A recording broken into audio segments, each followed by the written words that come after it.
비수기로 접어든 부동산 시장에 6월에 예정된 굵직한 이슈들이 주목받고 있습니다. 보유세 개편안과 후분양 로드맵, 북미 정상회담이 변수로 꼽힙니다.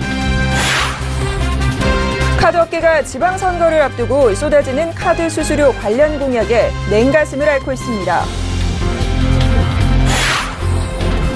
주 52시간 근무제 시행이 한 달 앞으로 다가온 가운데 증권사들이 탄력근무제, 시차근무제 등 다양한 형태의 유연근무제 도입을 준비하고 있습니다.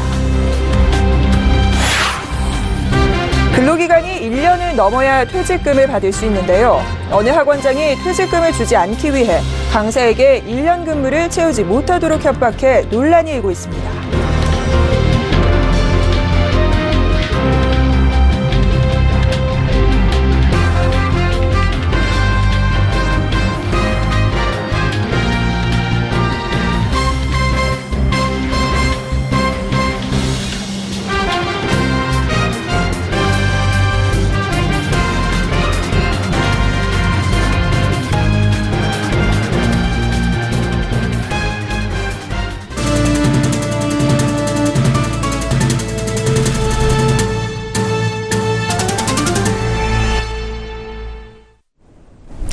시청자 여러분 안녕하십니까? 센 경제 현장 김혜영입니다. 보통 여름으로 접어드는 6월부터 부동산 시장은 비수기에 접어드는데요. 이번 6월은 다를 것 같습니다. 보유세 개편안과 후분양제 로드맵이 제시되는 등 굵직한 정부 정책 변수가 있고 12일 예정된 북미 정상회담도 시장에 영향을 줄 것으로 보입니다. 보도에 유민호 기자입니다. 대통령직 속 재정개혁특별위원회는 이달 말 보유세 개편안을 내놓을 예정입니다. 한 특위위원은 이번 금요일 서울 근교에서 1박 2일 워크숍에 예정돼 있다면서 워크숍을 통해 그동안 논의한 내용을 정리할 것이라고 말했습니다. 가장 유력한 시나리오는 종합부동산세의 공정시장가액 비율을 현행 80%에서 최대 100%까지 올리는 겁니다. 시행령만 손보면 돼 법 개정이 필요한 과세기준 금액 조정이나 세율 인상보다 부담이 덜하기 때문입니다. 보유세 개편은 하반기 부동산 시장에 적지 않은 영향을 줄 것으로 보입니다. 주택을 구매하는 입장에서는 보유세 인상이 부담으로 돌아와서 구매력을 떨굴 수가 있습니다. 부동산 시장에서는 가격이 하락할 수 있습니다.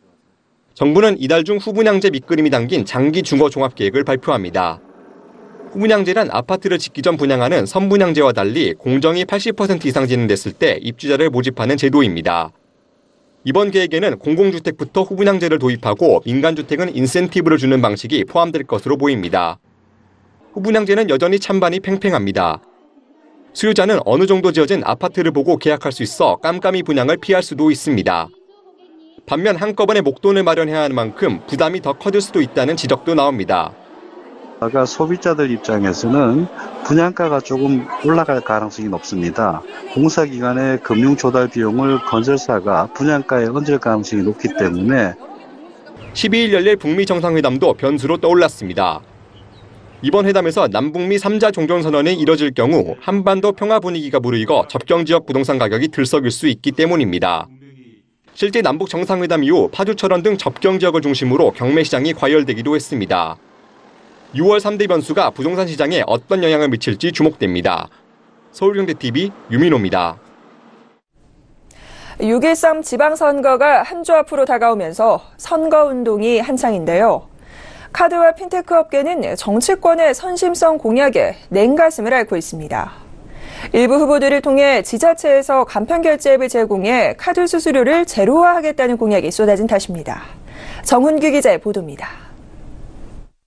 선거철 단골 메뉴인 카드 수수료 인하 공약이 6.13 지방선거에서도 예외 없이 등장했습니다.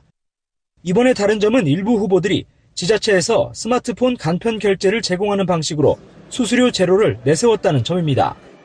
박원순 더불어민주당 서울시장 후보의 서울페이와 같은 당 김경수 경남지사 후보의 경남페이 공약 등이 대표적입니다.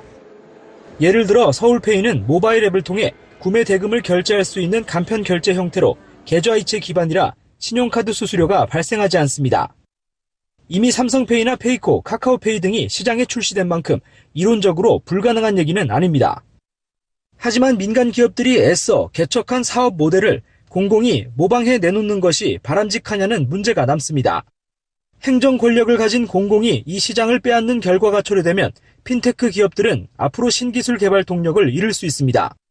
정부의 수수료 인하 방침으로 수익 악화에 시달리는 카드 업계는 쏟아지는 수수료 공약에 또 한 번 냉가슴을 앓고 있습니다.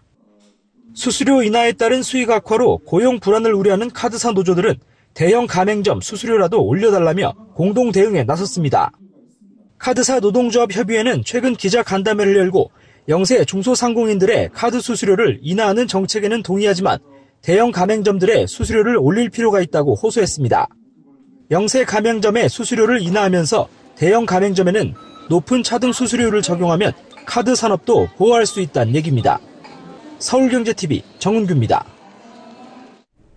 근로자 300인 이상 사업체의 주 52시간 근무가 한 달 앞으로 다가왔습니다. 금융권은 업무 특성상 내년부터 시행할 수 있도록 유예를 받았지만 김영주 고용노동부 장관의 모범 사례 주문으로 은행권이 조기 도입에 나서면서 일부 증권사들도 동참하는 분위기입니다. 김성훈 기자가 보도합니다. 미래에셋대우는 최근 52시간 근무제 도입을 위한 특별팀을 마련했습니다. 해당 팀에서 논의된 내용을 바탕으로 다음 달부터 시범 형태의 직무별 차별적 유연근무제를 시행할 계획입니다. 이후 문제점 파악과 개선을 통해 내년 초에는 유연근무제를 정착시킬 방침입니다. 유연근무제는 근로자가 개인 여건에 따라 근무 시간과 형태를 조절할 수 있는 제도로 시차근무제, 탄력근무제 등 다양한 형태가 있습니다. KB증권도 이달 내로 탄력근무제와 시차근무제를 도입하고 PC오프 제도도 함께 시행하기로 했습니다. 탄력근무제는 한 달 분기 단위로 총 근로시간을 맞춰 업무가 몰리는 특정 기간에 집중적으로 일하고 여유가 있을 때는 출근을 늦게 하거나 쉬는 방식입니다. 시차근무제는 업무 특성에 따라 출퇴근 시간을 조정하는 것으로 오전 7시에 출근했다면 8시 근무에 맞춰 오후 4시에 퇴근하는 형식입니다. 근로자 300인 이상 사업체의 주 52시간 근무제는 다음 달부터지만 금융권의 경우 업무 특성을 고려해 내년부터 시행하도록 유예를 받았습니다. 그럼에도 불구하고 증권사들이 이처럼 주 52시간 근무제 시행에 대비하는 것은 은행권이 조기 도입을 준비하면서 간접적 압박을 받기 때문으로 풀이됩니다. 은행권은 최근 모범 사례가 돼야 한다는 김영주 고용노동부 장관의 발언으로 조기 도입을 준비하고 있습니다. 이에 아직 단기금융업 인가를 받지 못한 초대형 IB는 물론 다른 증권사에까지 정부에 미리 준비하는 모습을 보여야 한다는 의견이 확산한 것 같다는 분석입니다. IBK투자증권도 다음 달 주 52시간 근로제 도입을 목표로 우선 유연근무제를 시행할 계획이며 교보증권 역시 현재 유연근무제를 도입하고 있습니다. 서울경제TV 김성훈입니다. 1년 365일. 이 숫자가 누군가에겐 너무나도 야속한 숫자라고 하는데요. 퇴직금 지급이 근로일 365일을 넘었는지를 기준으로 이뤄지다 보니 이로 인해 생기는 갈등이 첨예하다고 합니다. 관련법 개정안이 국회에서 잠자는 사이 국내법을 잘 모르는 원어민 교사들은 학원과의 갈등을 겪고 한국을 떠난다고 합니다. 고현정 기자의 보도입니다. 경기도 일산의 한 유명 영어학원에 근무했던 원어민 교사 A씨. 근무를 시작한 지 361일째 근무기간 1년을 채우기 위해 며칠 더 나오겠다고 하자 원장으로부터 이러한 내용의 메일을 받았습니다. 나도 내가 무슨 일을 벌일지 모릅니다. 나도 하고 싶지 않은 어떤 행동을 실행에 옮길 수 있습니다. 이에 겁을 먹은 A씨와 동료 B씨는 학원에 더 이상 나가지 않았고 근로기간이 1년에서 4일이 모자라 퇴직금을 받지 못한 채 한국을 떠났습니다. 실제로 현행법상 1년 이상 근무하지 않은 근로자에게는 퇴직금을 주지 않아도 됩니다. 365일 안 됐으니까요. 요즘 같은 세상에 그 두 분이서 그게 무서워서 못 나왔을까요? 학원 측은 계약서를 쓸 당시에는 비워뒀던 계약 기간과 날짜를 그만두기 몇 주 전에 1년이 안 되게 확정한 건 원어민 근로자 측이라고 해명했습니다. 먼저 날짜를 제시해놓고 갑자기 나흘 더 일하겠다고 하면 학원 측에서는 강제로 나오지 않게 하는 수밖에 없지 않느냐고 설명했습니다. 국내법을 잘 모르는 원어민 교사들은 스스로 부주의한 탓도 있었다고 인정하면서도 이런 일을 주변에서도 많이 겪는 것을 보다 보니 한국에 다시 돌아오고 싶지 않다고 덧붙였습니다. 그렇다면 입장차가 첨예한 사안이긴 하지만 법 개정 등을 통해 불합리한 갑질은 개선할 수 있지 않을까. 실제로 이번 20대 국회에서도 여야를 불문하고 근로자 퇴직급여 보장법 개정을 위한 법안이 2차례 발의됐지만 여전히 국회에서 잠자고 있습니다. 한정혜 더불어민주당 의원은 근무기간과 상관없이, 이미자 자유한국당 의원은 1개월 이상 근무자에 대해 적정 퇴직금을 지급할 수 있게 하자는 내용의 개정안을 냈습니다. 현재 여야 모두 해당 법 개정 필요성에 공감하고 있지만 퇴직금 산정 최소 근무기간을 놓고 이견을 좁히지 못해 관련 법이 표류하고 있습니다. 서울경제TV 고현정입니다. 저성장 시대 돌파구로 벤처기업이 꼽히고 있습니다. 4차 산업혁명 시대를 맞아 한국 경제의 활력을 불어넣기 위해서는 창업 생태계가 조성돼야 한다는 건데요. 이에 중기부가 적극적인 지원을 통해 사내 벤처의 성공적 사례로 꼽히는 네이버와 같은 기업을 키운다는 계획입니다. 앵커 리포트입니다. 국내 최대 포털 사이트로 불리는 네이버. 삼성 SDS 사내 벤처로 출발해 오늘날 1조 원대 영업이익을 올리며 사내 벤처의 성공 신화로 통합니다. 중기부가 사내 벤처를 활성화해 제2의 네이버를 키우겠다는 포부입니다. 기업 내부에서 얻은 지식과 경험, 네트워크 등을 활용해서 새로운 창업 벤처 활성화에 기반을 마련하겠다는 겁니다. 양질의 일자리 창출과 한국 경제 성장을 위해 잠잠했던 국내 사내 벤처에 붐을 일으키겠다는 계획입니다. 저희가 새로운 사내벤처 운영기업 지원 프로그램을 만들었고요. 오늘 정부의 정책은 지금 개방형 혁신, 오픈 이노베이션을 전면에 지금 내걸고 우리 대기업이 중소기업을 지원할 때, 우리 창업자들을 지원할 때 저희가 적극적으로 협력한다는 것이 저희의 방침입니다. 기업이 사내 벤처팀을 발굴하고 지원하면 중기부가 벤처팀의 사업화와 분사 창업 등을 돕겠다는 겁니다. 기업과 정부의 1:1 매칭 방식으로 중기부는 한 기업당 최대 1억 원까지 지원해줍니다.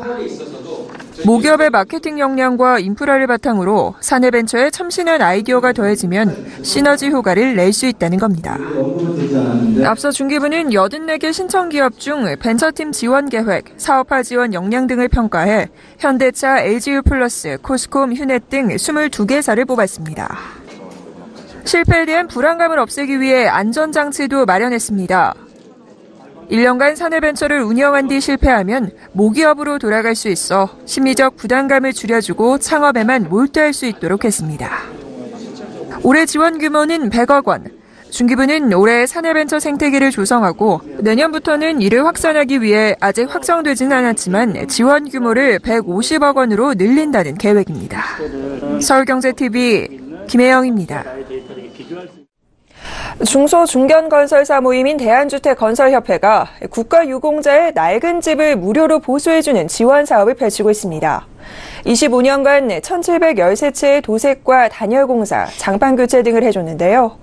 생활 형편이 어려운 국가유공자들의 주거 여건 개선에 도움이 되고 있습니다. 정찬신 기자가 현장을 찾았습니다. 지붕 도색 작업이 한창인 서울 성북구 정릉동의 한 주택. 이곳은 월남전 참전유공자인 홍용진 씨가 40년째 살고 있는 집입니다. 홍 씨는 20년 전 심근경색증을 앓았고 콩팥 기능도 20%에 불과해 취업이 어려운 상황입니다. 참전수당 등으로 근근히 생활하다 보니 낡은 집을 수리할 엄두가 안 났습니다. 이처럼 생활 형편이 어려운 국가유공자들을 위해 건설사들이 힘을 보태고 있습니다. 방수나 아니면 기타 단열 부분이 굉장히 취약했고요. 마감 부분도 보기가 굉장히 낙후돼가지고 보기 안 좋았습니다. 방수, 그리고 창 교체 작업, 그리고 단열재 작업. 그래서 이렇게 대대적인 보수 공사가 이루어지자 홍 씨는 이리저리 살피며 기대에 부푼 모습입니다. 생각지도 못한 일이었었는데 감회가 굉장히 무량하죠. 앞으로 길면 10년, 짧면 한 3, 4년 이렇게 살 건데 그동안이라도 좀 따뜻하게 살게 돼서 너무너무 감사드리고요. 중소중견 건설사 모임인 주택건설협회는 생활 형편이 어려운 국가유공자의 낡은 집을 무료로 수리해주는 사업을 25년째 이어오고 있습니다. 그동안 전국 주택건설업체들이 십시일반 돈을 모아 182억 원가량을 들여 1,713채를 고쳤습니다. 네, 올해는 지난해보다 참여업체가 늘어 102동을 보수해주고 있습니다. 주택업체들이 참여를 더 확대하여 더 많은 국가유공자들이 혜택을 볼 수 있도록 지원 구매를 점차 늘려갈 계획입니다. 협회는 이 사업을 통해 기업 이윤의 사회적 환원이라는 책임을 다하고 국가 유공자에 대한 사회적 관심이 높아지길 기대하고 있습니다. 서울경제TV 정창신입니다. 다음 달부터 대리점 갑질을 신고하면 신고 포상금을 받게 됩니다. 판매 목표를 강제로 설정하는 등의 갑질과 관련해 해당 회사 임직원도 지급 대상이 되기 때문에 내부 신고가 활성화될 전망입니다. 공정위는 이 같은 내용이 담긴 대리점 거래 공정화에 관한 법률 시행령 개정안이 오늘 공포됐다고 밝혔습니다. 같은 제보가 여러 건이면 입증 가능한 증거 자료를 가장 먼저 제출한 경우에 포상금을 지급하고 임직원 등 내부 신고자도 포상금을 받을 수 있습니다. 공정위는 포상금 지급 금액 등을 규정하는 고시 개정을 마무리해 다음 달 17일 시행할 계획입니다. 또 자료를 제출하지 않거나 거짓으로 제출한 경우 법인은 최대 2천만 원, 개인은 200만 원의 과태료를 부과받게 됩니다. 앞으로 중소기업의 기술 탈취 행위가 발생하면 중기부가 직접 조사에 나섭니다. 문제가 있다고 판단되면 시정 권고를 하고 미이행 시 이를 공표하게 됩니다.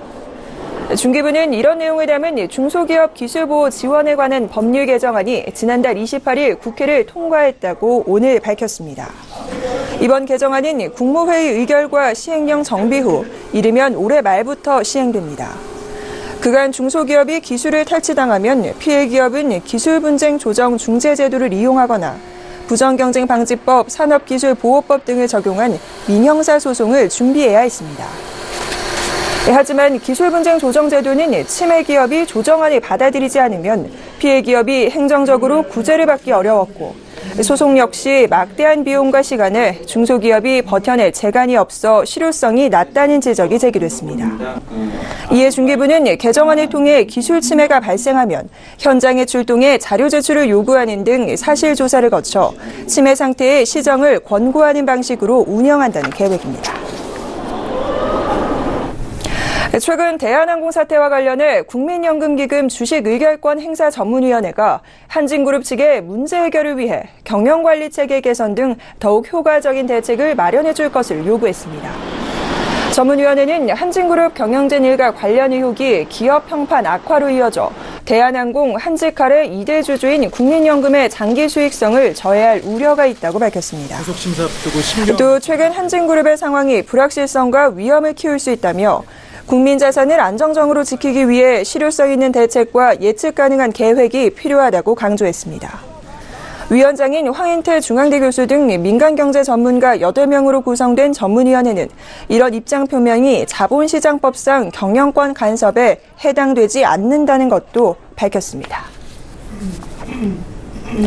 금융감독원은 저축은행, 여신금융 전문회사, 손해보험사 등으로부터 스탁론을 받을 때 소비자가 부담하던 위험관리 시스템 수수료를 다음 달부터 없앤다고 밝혔습니다. 스탁론이란 고객이 주식을 담보로 저축은행이나 캐피털, 보험사 등에서 받는 대출로 통상 만기 6개월에 금리는 연 5%가량 됩니다. 고객이 스탁론을 받으면 금융회사는 대출금을 고객 증권계좌에 입금하고 담보관리 업무를 RMS 서비스 업체에 위탁합니다. 대신 금융회사는 고객 대출액에서 약 2%를 먼저 떼 RMS 서비스 업체에 수수료로 지급합니다. 금감원은 이 부분이 저축은행 표준규정에서 정한 수수료 수익자 부담 원칙에 위배된다고 해석했습니다. 앞으로는 RMS 수수료를 대출자가 아닌 금융회사가 직접 부담하게 할 계획입니다. GS홈 쇼핑이 주 40시간 단축 근무제를 시범 운행합니다. 오후 6시 정각이 되면 퇴근을 알리는 안내방송이 나오고 PC가 자동 종료됩니다. GS홈 쇼핑은 이달 시범 운영을 통해 문제점을 파악한 뒤 보완 작업을 거쳐 다음 달 1일부터 정식 적용할 계획입니다. 취업 후에도 실직, 폐업, 육아휴직 등으로 경제적 어려움을 겪는 사람들에게 학자금 대출 의무 상환이 유예됩니다. 기준은 근로소득 또는 사업소득을 제외한 다른 소득 금액이 상환 기준 소득인 2013만 원보다 적은 경우에 해당됩니다. 은행권 채용에 필기시험이 도입됩니다. 또 임직원 추천제가 폐지되고 공정성을 강화하기 위해 서류, 필기, 면접 중 1개 이상 전형의 외부 전문가가 참여합니다. 은행연합회는 이런 내용을 담은 은행권 채용 절차 모범 기준을 만들고 다음 달 11일까지 제정 예고한다고 밝혔습니다. 백화점과 대형마트가 식품이 상하기 쉬운 여름철을 맞아 식품 위생 관리에 들어갑니다. 롯데쇼핑은 9월까지 화로회나 초밥의 판매 시간을 제조 후 7시간에서 5시간으로 축소하고 현대백화점도 양념게장, 생굴무침 등 13개 유형을 고위험 식품군으로 정해 판매를 중단합니다.